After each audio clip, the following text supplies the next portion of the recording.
जिला चिकित्सालय सांगानेरी गेट जयपुर के द्वारा जांच की सैंपल देने के 10 दिनों के बाद भी नहीं आई है रिपोर्ट।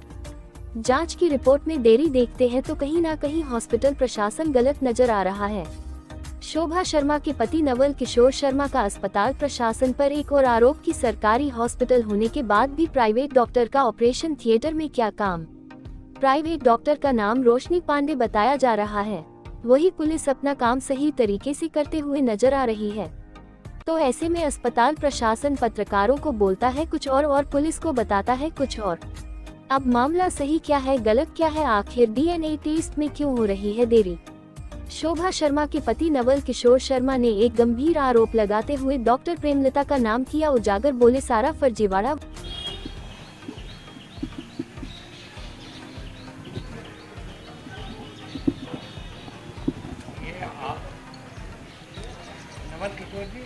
हाँ जी, आपने बच्चा बदलने का आरोप हॉस्पिटल पे लगा रखा है जी। उसमें आपकी डीएनए रिपोर्ट टेस्ट करने के लिए आने वालों ने आपको बुलाया था सर। तो कब बुलाया था?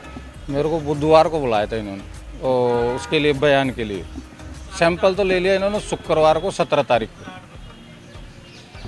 और जो पुलिस वालों के साथ पुलिस की देखरेख में सैंपल लिया आप लोगों ने, वहाँ हॉस्पिटल गए? हाँ, हमको यहाँ से पुलिस की जिप्सी आई, एम्बुलेंस में हमको लेके सैटेलाइट हॉस्पिटल सेठी कॉलोनी ट्रांसफर नगर लेके गए थे।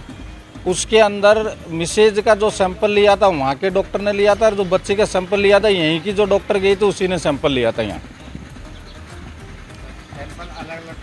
अलग अलग डॉक्टर ने, एक तो यहाँ के डॉक्टर ने लिया था और एक वहाँ के डॉक्टर ने लिया था। आप एक बात जो बता रहे हैं बड़ी आश्चर्यजनक बात है और बड़ी चिंता वाली बात है कि ओटी के अंदर एक पर्सनल प्राइवेट नर्स हाँ देखी गई, ये आपका गंभीर आरोप है। इसमें क्या सच्चाई बता पाएंगे आप?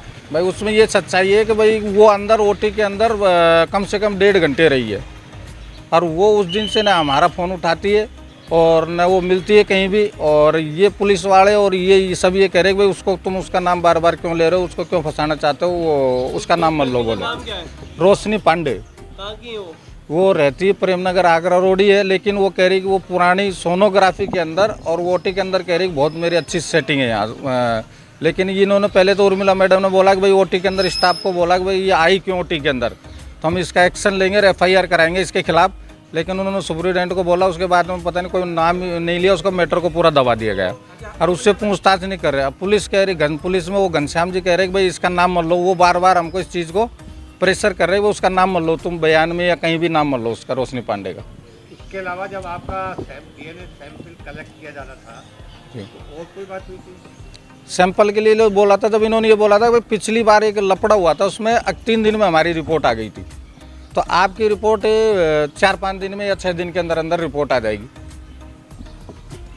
पुलिस ने बोली थी ये चीज़। और उस दिन जो सैंपल लिया था उसमें जो यहाँ की डॉक्टर ने एक जो सैंपल लिया था, जो 2 डॉक्टर गई थी, उन्होंने हालांकि वहाँ माथा फोड़ी और टॉर्चर वाली कहानी, ट्रॉली पे से मिसेज को पकड़ के खींच लिया डॉक्टर ने टाँके में। तीसरे दिन टाँके कटे तो वो बहुत भयंकर चिल्लाने लगी, हमको बहुत परेशानी हो गई। 3 दिन में टाँके खोल दिए। इन्होंने कहा कि तुम घर चले जाओ और डीएनए जांच मत कराओ यहाँ से। आपने कहा कि पुलिस की तरफ से भी आपको कुछ बोला गया सैंपल रिपोर्ट आने से पहले? पुलिस 4-5 दिन में या 6 दिन के अंदर अंदर रिपोर्ट आ जाएगी, पुलिस ने बोली थी ये चीज़। और उस दिन जो सैंपल लिया था उसमें जो यहाँ की डॉक्टर ने एक जो सैंपल लिया था, जो 2 डॉक्टर गई थी, उन्होंने हालांकि वहाँ माथा फोड़ी और टॉर्चर वाली कहानी, ट्रॉली पे से मिसेज को पकड़ के खींच लिया डॉक्टर ने टाँके में। तीसरे दिन टाँके कटे तो वो बहुत भयंकर चिल्लाने लगी, हमको बहुत परेशानी हो गई। 3 दिन में टाँके खोल दिए। इन्होंने कहा कि तुम घर चले जाओ और डीएनए जांच मत कराओ यहाँ से। आपने कहा कि पुलिस की तरफ से भी आपको कुछ बोला गया सैंपल रिपोर्ट आने से पहले? पुलिस ने हमको ये बोला था, सैंपल लिया उस दिन भी बोला था घनश्याम जी ने बार, और जिस दिन यहाँ बुधवार को बयान लिया वो बोला कि मैंने कितनी जांचें करा ली, 101% डीएनए जांच मतलब हॉस्पिटल के पक्ष में जाएगी और आपकी बच्ची से डीएनए जांच मैच खा जाएगी। तो आप 101% घनश्याम जी ने ये दावा ठोका। और हॉस्पिटल के अंदर जो उर्मिला मैडम है और वो नेहा मैडम है, उन्होंने भी ये कहा था कि डीएनए जांच जो भी आएगी ना आपकी, वो 101% बच्ची की मैच खाएगी, आपकी बच्चे से मैच नहीं खाएगी। आने से पहले ही? हाँ, पहले इन्होंने तो सैंपल लेने से पहले ही बोल दिया हॉस्पिटल वालों ने। और वो रोशनी पांडे भी यही बात बोल रही है। अब रोशनी पांडे आके मेरी वाइफ को 1 दिन 2 दिन धमका गई और तुम इसको बंद कर दो, वापस ले लो, रिपोर्ट को, नहीं तुमको जेल भेज दिया जाओगे, ये कर दिया जाओगे। तो मेरे में से 2-3 दिन बहुत ज़्यादा डिप्रेशन में रही। 22 तारीख के दिन फिर हॉस्पिटल वालों ने जब ये DNA जांच सैंपल दिया और जो थोड़ा सा न्यूज़ में हाईलाइट हुआ, तो इन्होंने कुछ प्रेशर बनाया मिसेज को टॉर्चर करने का। कुछ डॉक्टरों ने, नेहा ने और कुछ नर्सों ने मेरे को बोला, जिनकी मैंने फ़ोटो खींच रखी है, उन्होंने ये बोला कि जो भी ये फर्जीवाड़ा किया प्रेमलता मैडम ने किया, और इसका जिसका बच्चा उसको बच्चा दे दो, जिसकी बच्ची उसकी बच्ची दे दो। मैंने उनकी फ़ोटो खींची, उस दिन सबको बाहर निकाल दिया था। मेरी वाइफ ने सुना था, तो न पेशेंट मरीज के साथ उस टाइम लेडीज़ को भी अंदर नहीं रहने दिया जाता। फिर मैंने तुरंत मेरे साले को बोला और वहाँ से बेड पे से दूर से बैठ के फ़ोटो खींचा। जो 4 मैडम की मेरी वाइफ ने कहा कि ये मैडम ये कह रही है, ये कह रही है, इनकी फ़ोटो खींच लो। फिर मैंने उनकी, मेरे साले जो फ़ोटो खिंचवाई, वो फ़ोटो मेरे पास है। तो आपका कहना है कि प्रेमलता हाँ, जो है उन्होंने फर्जीवाड़ा किया, और ये सबसे ज़्यादा फर्जीवाड़ा करती है। तो उन्होंने ये बोला, एक मैडम प्रेमलता जी कोई डॉक्टर है, यहाँ की यूनिट की हेड कौन है क्या अपन है, वो हॉस्पिटल में ही है, इसी में बोलो वो करती है। तो एक ने बोला अगर जिसका बच्चा उसको बच्चा दे दो, और जिसकी बच्ची उसको बच्चा दे दो, उनका मैटर क्लोज हो जाएगा, इनकी छुट्टी कर देंगे।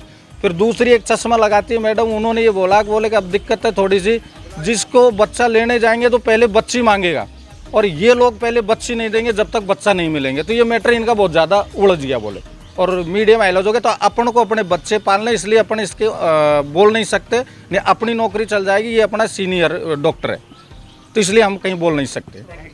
साले में जो DNA का मामला आया था, बच्चा अदला बदली का, खानोतर निवासी शोभा का, उसमें DNA सैंपल भी पुलिस की मौजूदगी में 17 तारीख को लिया गया है, लेकिन आज 10 दिन हो गए, अभी तक उसकी कोई रिपोर्ट नहीं है। कब जमा हुआ था वो सैंपल? DNA 17 तारीख को लिया गया था। 18 और 19 को छुट्टी होने के कारण मंडे को 20 तारीख को वो FSL में जमा हुआ है। अब FSL कितने टाइम लेती है ये तो FSL ही बताए, लेकिन मुझे लगता है कि 1-2 दिन में DNA की जो रिपोर्ट है वो आ जाएगी। सर, ये जो सैंपल जमा हुआ है, ये जयपुर में हुआ है या आउट ऑफ राजस्थान हुआ है? नहीं, जयपुर में हुआ है, अपने FSL है नेहरू नगर में, वहीं सैंपल जमा हुआ है। वहीं से रिपोर्ट आती है, शास्त्री नगर? हाँ, वहीं से आती है। सर, एक नर्स का सुनने में आया, कोई प्राइवेट हॉस्पिटल की नर्स बताई। अब वो मामला पूरा क्या है, ये जांच का विषय है, क्या वो आपके सामने आया है, वो मामला क्या है क्या नहीं है? नहीं, इसके बारे में मुझे कोई जानकारी नहीं है कि ऑपरेशन थिएटर में कौन प्राइवेट नर्स थी, क्या थी। ये इसके बारे में अधीक्षक है, वही जवाब बता सकती है। अधीक्षक मैडम का कहना है सर कि हमने पुलिस को सारी नाम वगैरह सब दिए। नहीं, इसमें जो नाम दिया है ये तो उस प्रसूता का ही है, और उनको डाउट हुआ कि उनको लड़का हुआ था और लड़की दे दी है। इसका DNA कराने के लिए हमारे पास रिपोर्ट आई, इसके अलावा कोई जानकारी। प्राइवेट जो डॉक्टर ने दी, डॉक्टर रोशनी नाम बताया, उसका भी कोई आपके पास नाम आया है? नहीं, इसके बारे में हमारे पास कोई सूचना नहीं।